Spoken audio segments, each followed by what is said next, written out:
Pozdrav! Danas ćemo raditi sotiranu piletinu sa povrćem i domaćom tjesteninom. Za domaću tjesteninu danas ćemo upotrijebiti jedan jednostavan recept koji se sastoji od brašna, vode i soli. Znači, nećemo raditi tjesteninu sa jajima i postupak je vrlo jednostavan. Pomiješat ćemo brašno sa vodom i soli i umjesiti. Tijesto ne bi trebalo biti previše mekano i ne bi trebalo biti previše tvrdo. Pa počnimo.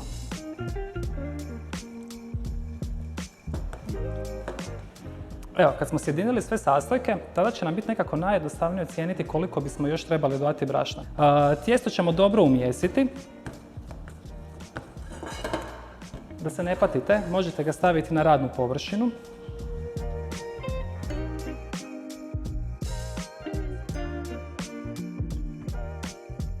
Tijesto ćemo umotati u prijanjajuću foliju i pustit ćemo ga da odmori otprilike 25 do 30 minuta. Za pripremu jela ćemo koristiti pileće bijelo meso, poriluk, papriku, šampinjone, mrkvu, patliđan. Pileće bijelo meso ćemo izrezati na trakice.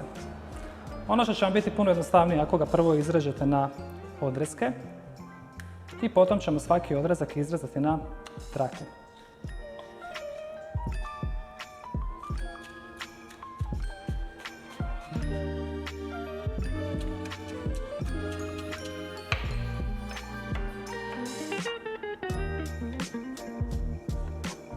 Prošlo je nekih 30 minuta, tijesto se odmorilo i spremno je za oblikovanje. Za oblikovanje ćemo koristiti jednu daščicu koja u sebi ima žlijebove, znači kako bi nam tjestenina izgledala malo dekorativnije. Pa da počnemo.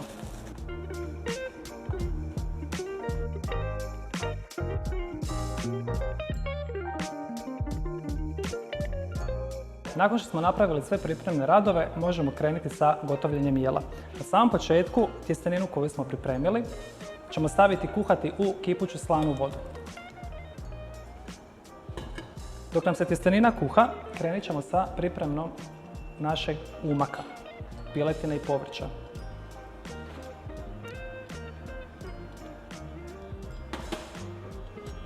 Masnoću je potrebno dobro zagrijati kako bi se meso karameliziralo, kako bi dobilo onu lijepu boju. Nakon toga ćemo meso izvaditi i sotirat ćemo svo ostalo povrće i spojiti sve na kraju.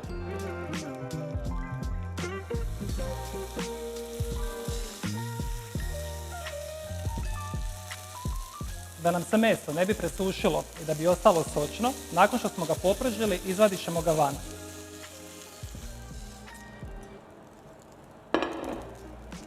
Na ostatak masnoće ćemo dodati mrkvu.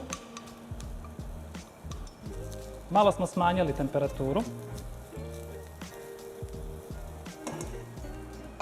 Te ćemo ju kratko popržiti.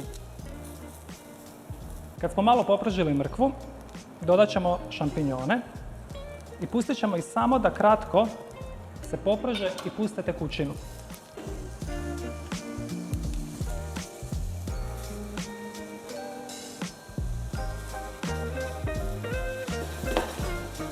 Nakon što smo kratko popržili povrće, usut ćemo malo tekućine. Možete usuti malo vode ili nekakve juhe koju imate, ili ako imate vremena napraviti temeljac. Dodavanjem tekućine dolazi do deglaziranja svih onih bjelančevina koje su se uhvatile na dno posude i oni prelaze u umak. Povrće ćemo malo začiniti dodavanjem soli i papra i sada ćemo vratiti pileće bijelo meso. Nakon što su se sve namirnice sljubile, preostaje nam još samo da dodajemo unutra tjesteninu.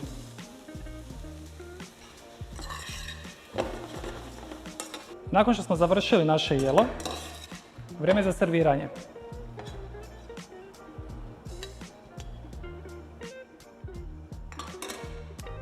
Jelo ćemo završiti acetom balzamicom.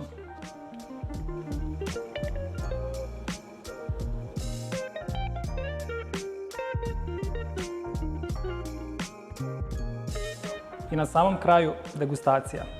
Koliko mi lijepo izgleda, žao mi ga je i probati. Ali šta se mora, mora se.